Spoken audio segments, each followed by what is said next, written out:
Bismillahirrahmanirrahim.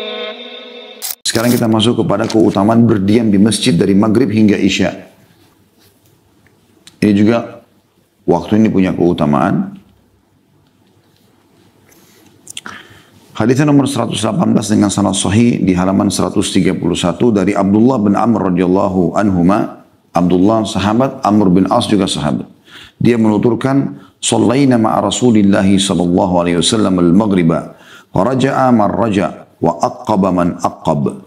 Faja'a Rasulullah sallallahu alaihi wasallam musri'an qad hafazahu an-nafas wa qad hasara ala rukbatayhi wa qala abshiru hadha rabbukum qad fataha baban min abwabis sama'i yubahi bikumul malaika yaqulu unzuru ila ibadi qad qadaw faridatan wa hum yantadiruna ukhra."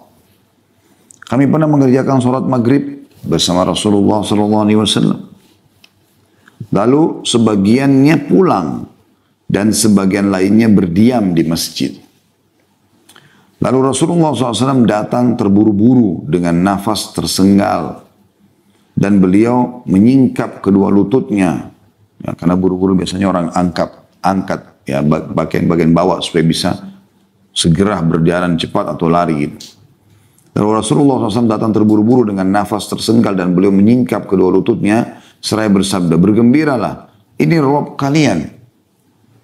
Sungguh dianya besar," kata ganti Allah, "telah membuka satu pintu dari pintu-pintu langit untuk membangga-banggakan kalian kepada para malaikat. Seraya berfirman, lihatlah hamba-hambaku, mereka telah menunaikan kewajiban dan mereka menanti kewajiban lainnya." Diriwayatkan Ibnu Majah dan Ahmad. Hadis ini teman-teman sekalian, seperti yang penulis ya, berikan judulnya, menyebutkan tentang keutamaan menunggu antara maghrib sama isya. Kenapa dikatakan itu? Karena memang kebetulan kasusnya terjadi pada saat Nabi SAW sampaikan ini, itu pada saat itu sahabat lagi menunggu ya, maghrib ke isya. Makanya sahabat yang mulia ini, Abdullah radhiyallahu anhu mengatakan, kami pernah mengerjakan sholat maghrib bersama Rasulullah SAW, lalu sebagian dari kami sudah pulang, sebagian lagi menunggu, berdiam di masjid. Pada saat itu, Nabi SAW pun sudah keluar dari masjid, kemudian beliau datang kembali. Lalu beliau terburu-buru datang, ya, lalu menyampaikan bahwasanya bergembiralah, Rabb kalian ya, telah membuka suatu pintu dari pintu-pintu langit untuk membanggakan kalian karena perbuatan kalian ini kepada para malaikat. Sambil berfirman atau seraya berfirman, lihatlah hamba-hambaku, mereka telah menunaikan kewajiban maghrib dan mereka menanti kewajiban lainnya, isya. Itu yang dimaksud di sini. Hadis ini seperti biasa teman-teman, coba kita bedah. Pertama sekali potongan hadis adalah perkataan Abdullah bin Amr radhiyallahu anhuma, "Shallaina ma'a Rasulillah sallallahu alaihi wasallam al-maghriba." Yang dimaksud di sini adalah kami sholat bersama Nabi SAW, maksudnya berjamaah di masjid. Ya. Karena memang tradisi Nabi SAW tidak pernah meninggalkan sholat di masjid. Ya. Kecuali memang dalam keadaan ada udur-udur syar'i, safar, sakit, dan seterusnya. Maka ini menyebutkan tentang keutamaan sholat di masjid. Terutama bagi laki-laki, dan kita sudah tahu banyak sekali hadis tentang masalah keutamaan sholat berjamaah di masjid. Ya, bahkan Nabi SAW mengancam dengan akan membakar rumah laki-laki yang tidak punya uzur untuk ke masjid. Ya. Dan kami juga mengingatkan teman-teman sekalian, bagi yang terhitung zona merah ya, di zaman kita sekarang, maka Anda punya rukhsah keringanan untuk sholat di rumah. Tapi zona yang masih hijau, dan pemerintah memberikan gambaran inilah zona hijau, Anda boleh saja sholat di masjid. Ya. Karena memang yang ditekankan adalah masalah zona merahnya, gitu kan. Ini keutamaan sholat di masjid. Karena Nabi SAW bersabda, sesungguhnya aku ingin sekali sholat itu diiqamahkan. Kemudian ada orang yang aku tugaskan untuk menggantikan aku menjadi imam. Kemudian aku keluar, ya, membawa kayu bakar dan akan membakar rumah orang-orang yang tidak ke masjid. Dan sudah masyhur hadis tentang Abdullah bin Maktum radhiyallahu anhu yang buta matanya, tidak bisa jalan karena buta, kecuali ada panduan ataupun beliau jalan sendiri, tapi hati-hati sekali. Yang datang kepada Nabi SAW lalu minta izin, ya Rasulullah boleh nggak saya sholat di rumah? Maka kata Nabi SAW boleh awalnya. Lalu orang itu mau keluar dari, tentu dia cerita ya Rasulullah, rumah saya jauh dari masjid. Ini udzur pertama.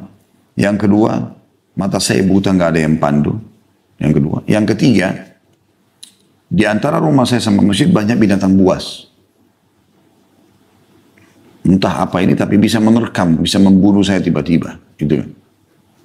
Maka boleh nggak saya sholat di rumah? Udzurnya banyak. Ya. Rumahnya jauh, matanya buta, dan banyak binatang buas atau bahaya yang bisa mengancam dia pada saat dia ke masjid. Maka Nabi SAW mengatakan boleh. Pada saat orang itu mau keluar dari masjid, Nabi SAW suruh panggil orang itu kembali. Apa pertanyaan Nabi? Atasma'un nida. Apa kau dengar panggilan azan? Dia bilang iya. Kata Nabi SAW, idzan ajib. Kalau begitu kau harus jawab. Walaupun kau buta, walaupun rumahmu jauh, walaupun tidak ada yang pandu kamu, walaupun ada binatang buas, datang aja. Ini luar biasa gitu. Tentu ada beberapa keadaan yang termasuk udzur ya, hujan lebat gitu kan. Seperti itulah yang memang mungkin ada penjahat yang datang, mereka penjajah, perampok datang kemudian membantai orang di depan rumah kita, semuanya orang sana sini kalau tidak di luar dibunuhin. Ada sesuatu yang membuat Anda memang tidak bisa ke masjid, itu berbeda. Tapi selama nggak ada udzur, maka jangan tinggalkan masjid. Itu rumah Allah Subhanahu wa taala.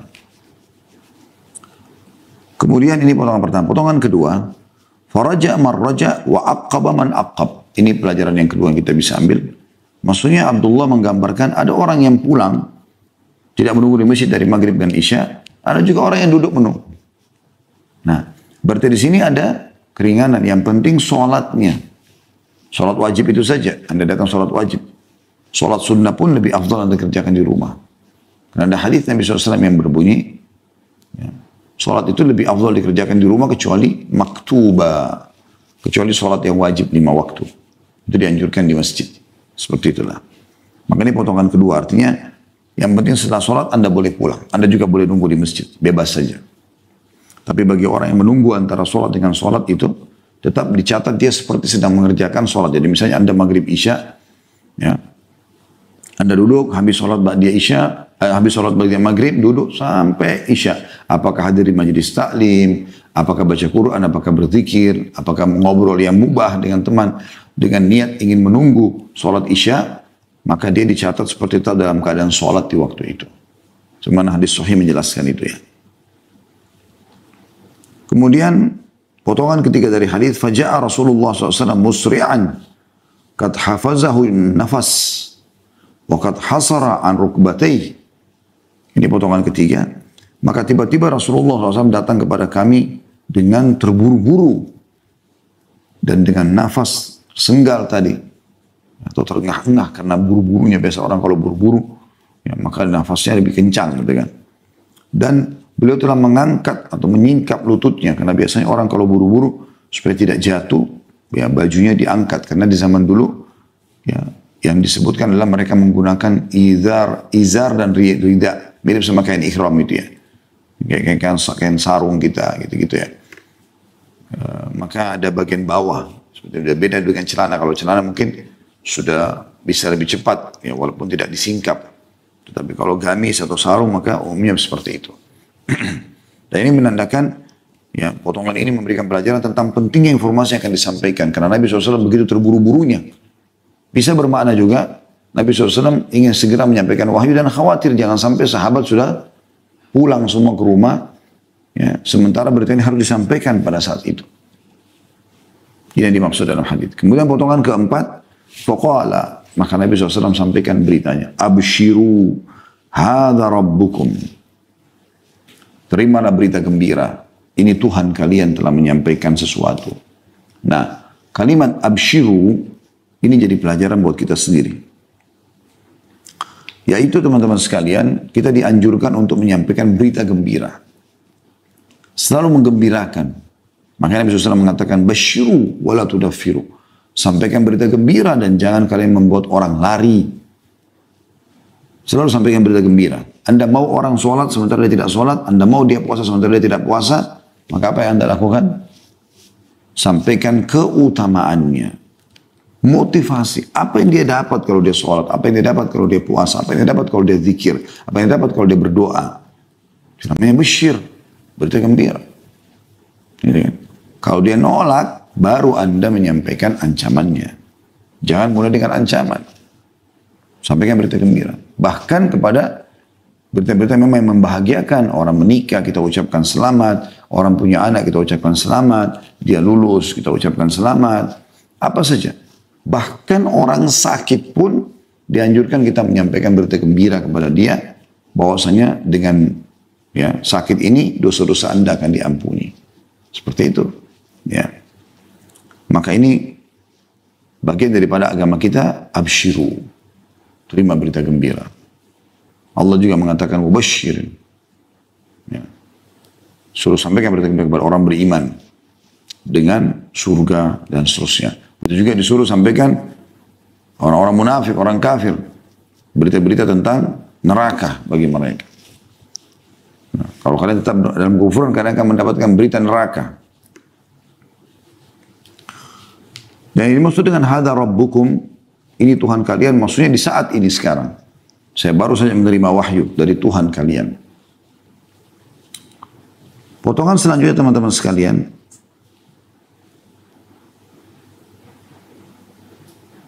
Jadi potongan ketiga tadi ya. Potongan keempat sekarang. Qad fataha baban min abwabis sama'i yubahi bikumul malaika. Telah membuka pintu-pintu langit. Atau salah satu dari pintu-pintu langit. Untuk membanggakan di depan para malaikat. Nah, ini mirip dengan hadis tentang masalah zikir.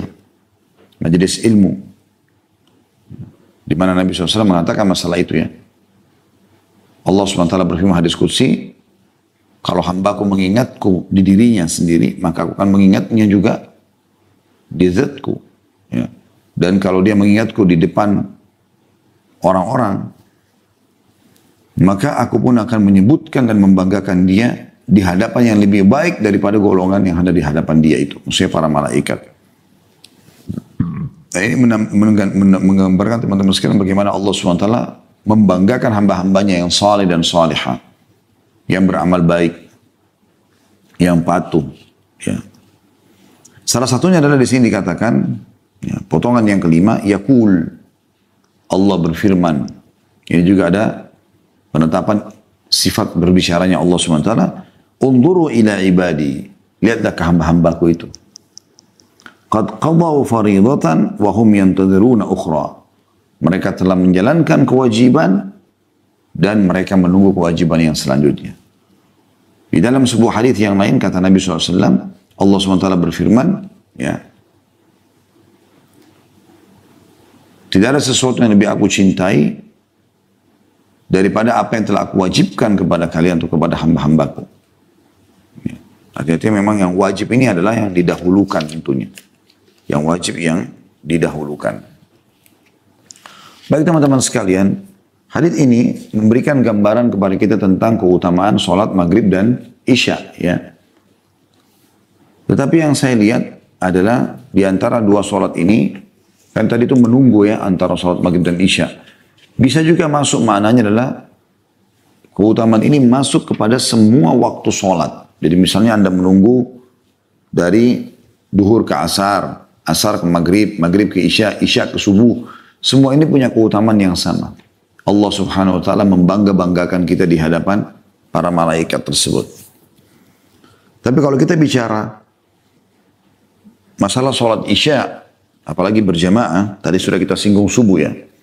Ada bab khusus ditulis oleh An-Nawawi dalam kitab Riyadhus Shalihinnya nomor 192, bab dorongan untuk menghadiri sholat subuh dan isya berjamaah. Ada 3 buah hadis yang diangkat oleh beliau, atau tepatnya 4 buah hadis ya, tapi 3 yang dinomori, diberikan nomor urut, yaitu nomor 1078 dari Utsman bin Affan radhiyallahu anhu.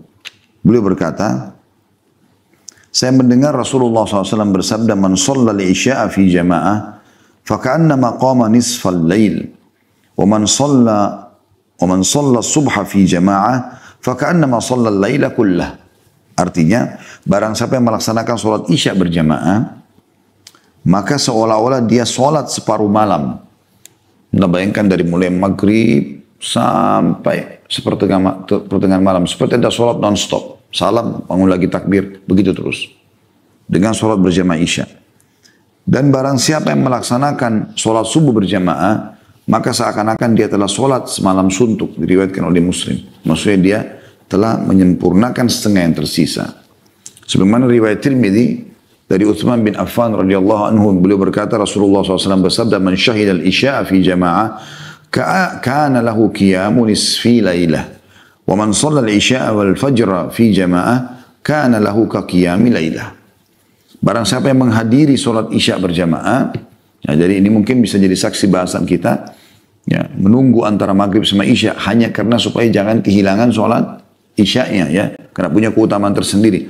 Barang siapa yang menghadiri sholat isya berjamaah, ini juga menyebutkan tentang keutamaan sholat berjamaah di masjid, ya, dijaga.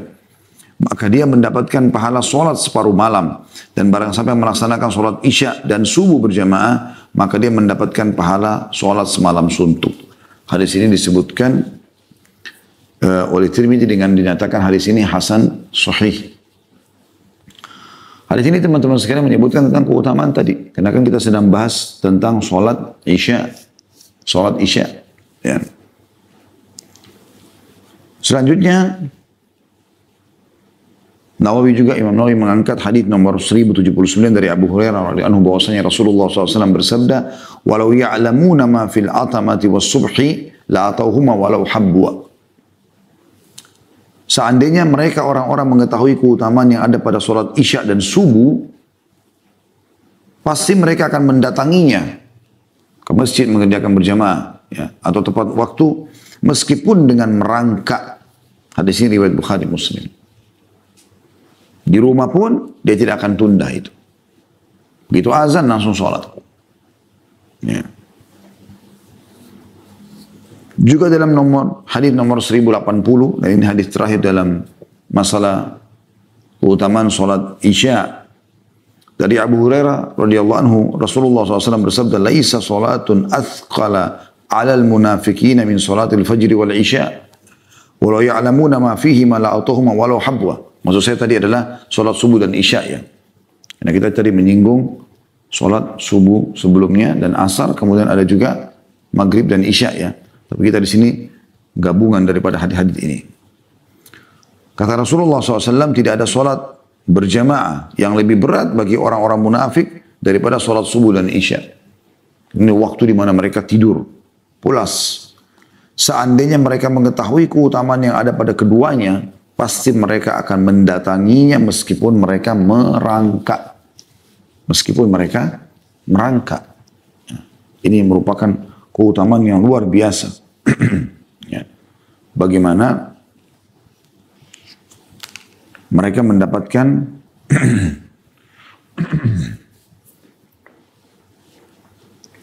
keutamaan dengan mengerjakan sholat isya di masjid, maka mereka mendapatkan pahala yang sangat besar. Karena kalau orang mengetahui, mereka tidak bisa datangi kecuali merangkak, mereka akan merangkak. Dan mereka akan merangkak menuju mengerjakan sholat isya itu. Tinggal teman-teman saya mau tambahkan tentang masalah sholat sunnah dulu. Sedikit berhubungan dengan maghrib ini, ya. Tentu sholat umumnya, sholat sunnah, kita sudah tahu seperti sholat sunnatul fajr, sholat qabliyah duhur, ba'diyah duhur, ya. Qabliyah asar juga ada, dan qabliyah maghrib atau maghrib ada ba'diyah maghrib, qabliyah maghrib, qabliyah dan ba'diyah maghrib, ada qabliyah dan ba'diyah isya. Cuma khusus masalah qabliyah maghrib ini, ada sebagian masjid saya lihat di sini pada saat sholat itu mereka langsung iqamah.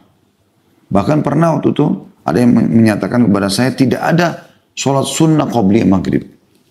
Nah, Imam Nawawi rahimahullah mengangkat khusus bab nomor 201, bab sholat sunnah sebelum dan sesudah maghrib.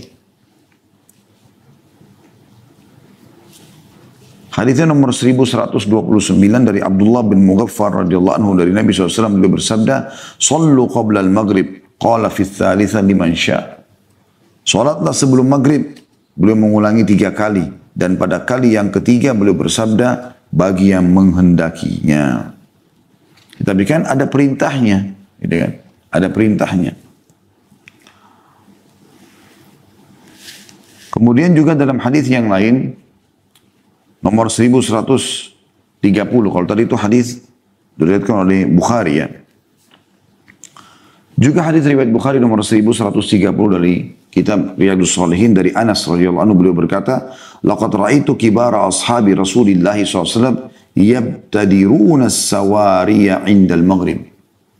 Saya menyaksikan sendiri, kata Anas bin Malik, sahabat-sahabat senior Rasulullah SAW yang dari awal-awal masuk Islam, penuh dengan keimanan hati mereka, berebut tiang-tiang masjid di waktu maghrib. Hadis ini riwayat Bukhari. Ya. Ini maksudnya adalah Masjid Nabawi tentunya. Ini menyebutkan tentang keutamaan sholat qobliyah maghribnya dan juga sholat maghribnya. Mereka bagaimana tidak pernah ketinggalan mengejar tiang-tiang masjid, maksudnya supaya mereka punya sutra. Tempat mereka sholat di depannya ada tiangnya, karena memang itu bagian daripada agama kita.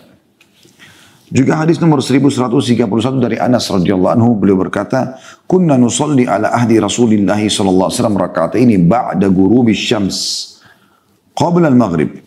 Faqila akana Rasulullah sallallahu alaihi wasallam sallahuma? Qala kana yarana nusallihima falam ya'murna walam yanhana." Pada masa Rasulullah SAW kami biasa sholat 2 rakaat setelah terbenamnya matahari sebelum maghrib. Ditanyakan kepada beliau, apakah Rasulullah SAW melakukan sholat 2 rakaat itu? Anas radhiyallahu anhu menjawab, beliau melihat kami sholat tapi beliau tidak memerintahkan dan juga tidak melarang kami. Hadis riwayat Muslim. Maksudnya boleh dikerjakan. Dan yang terakhir nomor hadis 1132 dari Anas radhiyallahu anhu, beliau berkata, "Kunna bil Madinah fa idza adzana al muadzinu li salatil maghrib ibtadaru as-sawariya. فركعوا ركعتين حتى إن الرجل الغريب لا يدخل المسجد فيحسب أن الصلاة قد صليت من كثرة من يصليهما." Kami di Madinah, apabila muadzin telah selesai mengumandangkan azan maghrib, maka orang-orang berebut tiang-tiang masjid lalu sholat 2 rakaat hingga orang yang asing, yang maksudnya belum biasa sholat di masjid, ketika masuk masjid mengira bahwa sholat maghrib telah dimulai atau telah selesai. Karena banyaknya orang yang melakukan sholat 2 rakaat sebelum maghrib tersebut. Hadis ini diriwayatkan oleh Imam Muslim. Ya, oleh karena itu teman-teman sekalian, antara azan dan iqamah maghrib jangan buru-buru. Berikan kesempatan orang untuk kerjakan sholat, karena ini termasuk sunnah yang dikerjakan oleh para sahabat Nabi ridwanullahi alaihim. Ya. Baik, saya akan buka pertanyaan insya Allah. Sebenarnya ada satu bab lagi ya, yang semestinya saya selesaikan pada hari ini, karena masih berhubungan dengan masalah sholat ya. Karena setelahnya nanti sudah bukan bahasan tentang sholat, tapi tentang zikir, maka izinkan saya menyampaikan teman-teman, yaitu bab tentang perlindungan di awal hari. Hadisnya nomor 119, ini juga sebuah hadis saja. Sahih dari Nu'aim bin Hammar al-Ghatafani radhiyallahu anhu, bahwa dia mendengar Rasulullah SAW bersabda, qala Allah azza wa jalla, ya ibna Adam, la ta'jiz an 4 raka'atin min awalin nahar, akfika akhirah. Allah azza wa jalla berfirman, wahai anak Adam, janganlah merasa lemah untuk melaksanakan sholat 4 rakaat di awal hari. Niscaya aku mencukupimu di akhir hari. Diriwayatkan Ahmad, Abu Daud dan Ibnu Hibban. Hadis ini teman-teman, yang saya tahu, ya, sebatas ilmu saya, ada 2 pendapat. Ada yang mengatakan yang dimaksud di sini adalah 4 rakaat di awal hari atau di awal pagi adalah sunnatul fajr, sholat 2 rakaat antara azan dan iqamah subuh, yang kata Nabi SAW dalam hadis lain, rakaatai fajr khairu minad dunya wa ma fiha. 2 rakaat fajr lebih baik daripada dunia dan seluruh isinya. Dan sholat subuhnya sendiri yang sudah kita sebutkan panjang lebar tentang keutamaannya. Ada juga yang mengatakan ini, dan sebagian ulama masukkan dalam bab keutamaan sholat duha. Bab keutamaan sholat duha. Karena yang dimaksud dengan 4 rakaat di sini adalah 4 rakaat di awal hari adalah sholat duha. Jadi saya akan coba menyebutkan tentang, karena subuh tadi sudah kita sebutkan keutamaannya, maka kita akan sebutkan tentang masalah sholat duha itu sendiri. Saya kembali ke kitab Riyadhus Shalihin karena saya melihat kitab ini termasuk kitab yang sangat lengkap membahas tentang keutamaan-keutamaannya dan juga simpel, mudah gitu. Di bab nomor 206 disebutkan bab keutamaan sholat duha. Hadis nomor 1146 dari Abu Hurairah radhiyallahu anhu, beliau berkata, "Awsani khalili sallallahu alaihi wasallam bi siyami 3 ayyam min kulli syahr wa rak'atay duha wa an utira qabla an arqud." Kekasihku Rasulullah SAW mewasiatkan kepadaku agar berpuasa 3 hari dalam setiap bulan. Puasa Ayyamul Bid yang masyhur 13, 14, 15 tentunya dari setiap bulan. Kalau tidak bisa boleh tanggal berapa saja tapi berurut, usahakan berurut ya. Salat 2 dan juga salat 2 rakaat duha dan agar aku salat witir sebelum tidur. Ini tentang keutamaan 2 rakaat salat duha.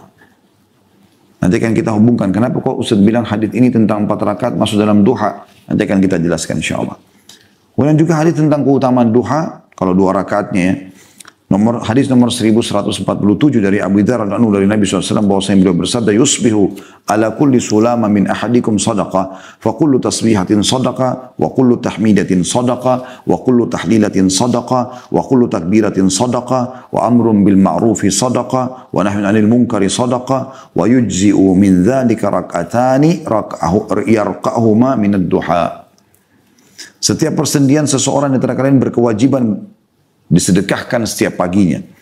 Setiap tasbih adalah sedekah, setiap tahmid adalah sedekah, setiap tahlil adalah sedekah, setiap takbir adalah sedekah, amar ma'ruf adalah sedekah, nahi munkar adalah sedekah, dan 2 rakaat di waktu duha mencukupi semua itu. Hadis riwayat Muslim. Nah, tentang 4 rakaatnya ada hadis setelahnya.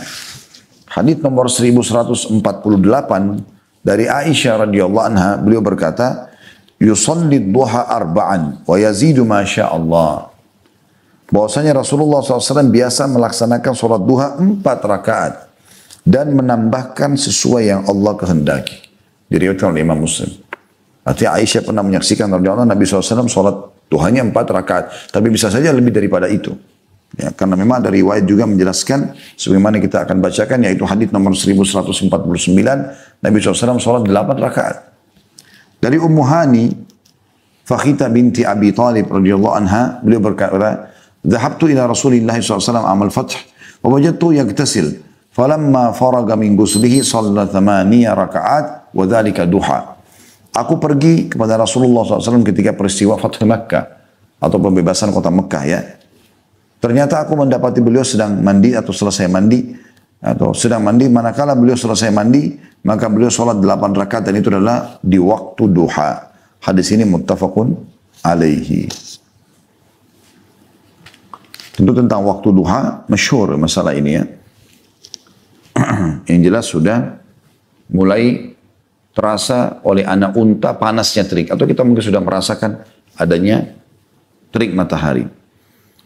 Disebutkan dalam sebuah hadis nomor 1150 dari Riyadhus Shalihin dari Zaid bin Arqam radhiyallahu anhu, annahu ra'a qauman yusalluna min ad-duha faqala ama laqad alimu anna as-salata fi ghairi hadhihi as-sa'a afdal. Inna Rasulullah SAW qala salatul awwabin hina tarmadul fisal. Bahwasanya beliau melihat orang-orang melaksanakan salat duha di awal waktunya. Maka beliau berkata, apakah mereka belum tahu bahwa sholat bukan di waktu ini adalah lebih utama? Maksudnya sedikit dibiarkan matahari terbit, udah pasti terang, udah mulai terik gitu kan. Sesungguhnya Rasulullah SAW bersabda, sholat awwabin. Awwabin adalah orang-orang yang senantiasa kembali dari kelalaian kepada zikir. Dari dosa menuju taubat. Ini kata Imam Nawawi rahimahullah yang penjelasan tentang masalah awwabin. Di kitab Riyadhus Shalihin di nomor hadis 1150 di halaman 727 ya. Jadi beliau menjelaskan di footnote salat awwabin itu. Beliau mengatakan dari perkataan Rasulullah SAW, salat awwabin adalah pada saat anak unta merasa kepanasan. Nah, jadi sudah terasa panasnya. Allahu a'lam.